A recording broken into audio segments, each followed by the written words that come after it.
नमस्कार, मैं रविश Kumar.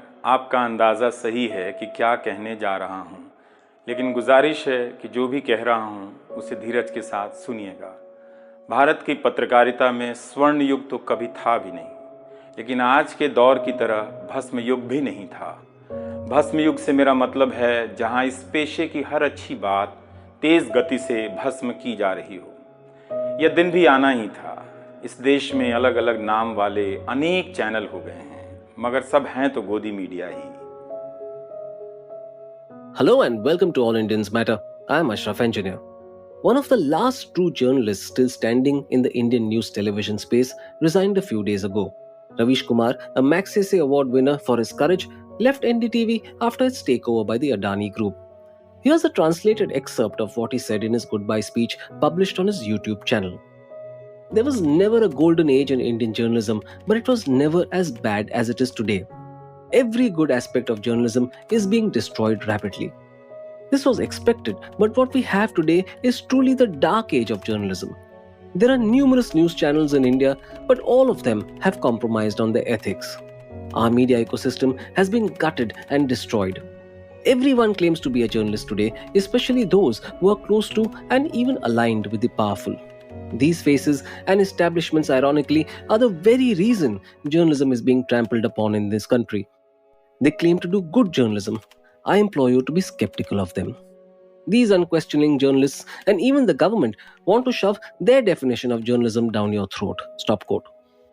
Ravish Kumar is an institution and his exit was to be expected after a conglomerate close to the ruling Bharatiya Janata Party took over the channel. What does this mean for Ravish's brand of journalism? What did Ravish teach us about a skill, in fact a duty, that is rapidly being suppressed? And why does his voice still matter even though it's shifted elsewhere?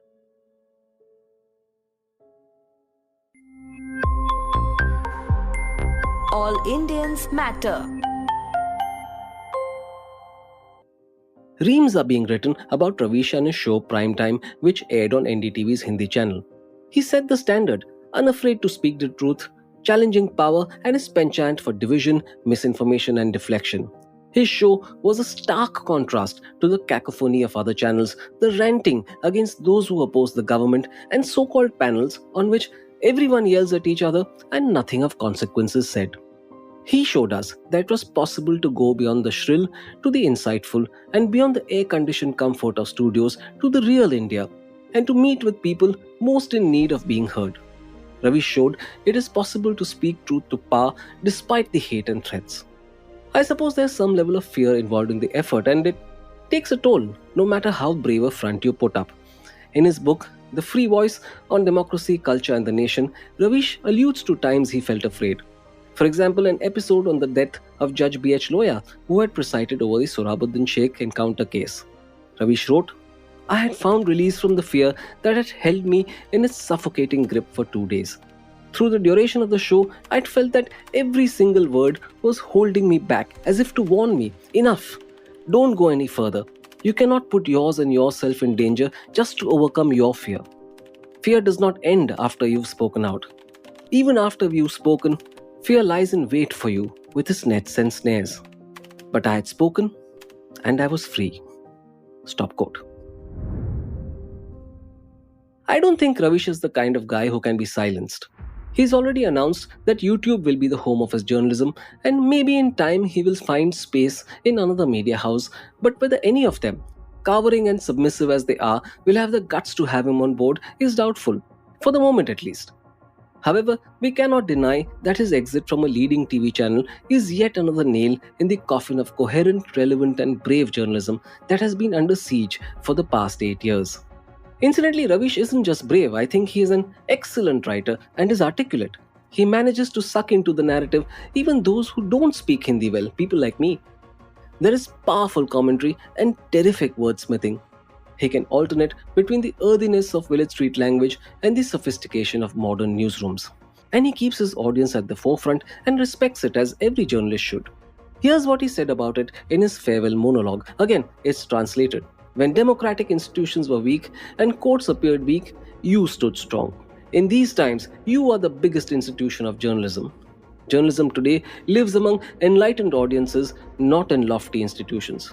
Your biggest contribution to our times is that you stand by those journalists who ask tough questions.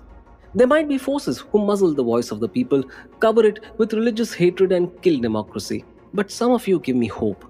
Because even if democracy dies, the desire for a functioning democracy survives.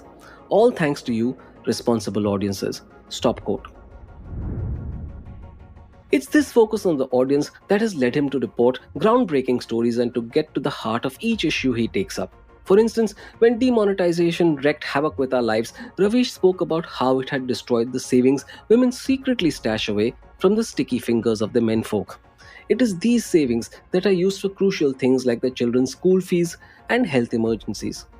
These savings represented economic independence in a patriarchal society. No economist can understand their pain, Ravish said. It's because of stories like these that people continue to believe that journalism can still survive in India. It's work like his that makes you believe that truth still matters and that it can still make a difference. Ravish is proof of the superiority of substance over form. When he says that एक डरा हुआ पत्रकार एक मरा हुआ नागरिक पैदा करता है, which translates as fearful journalists create dead citizenry, he is underscoring that a democracy can survive only when the news media are free. Here's some perspective of what he's talking about. India ranks 150 among 180 nations on the Press Freedom Index. That's a fall of 8 positions from its rank in 2021. Ravish will strive on, never mind the circumstances. As he said, not all battles are fought for victory. Some are fought to tell the world that someone was there on the battlefield. Stop quote. I'll end with another passage from his farewell monologue translated from Hindi. Journalists are meant to be the medium that takes your voice to the highest levels. I always try to see the nation through your eyes. Your activism keeps Indian democracy alive. Shaheen Bagh and the farmers' protests strengthened my belief in you. I saw you transform into responsible citizens. You people will make better societies in the future. Today, some believe that they control all major aspects of our society. They believe citizens are dispensable. The media is dead and the political opposition is struggling. All of that is true, but such a state is not eternal. One day, people will overcome their hatred. They will look for a new society to build, and they will think of journalism then. Stop quote. I couldn't agree more. However, I do wonder, does the quest for truth have to be so lonely?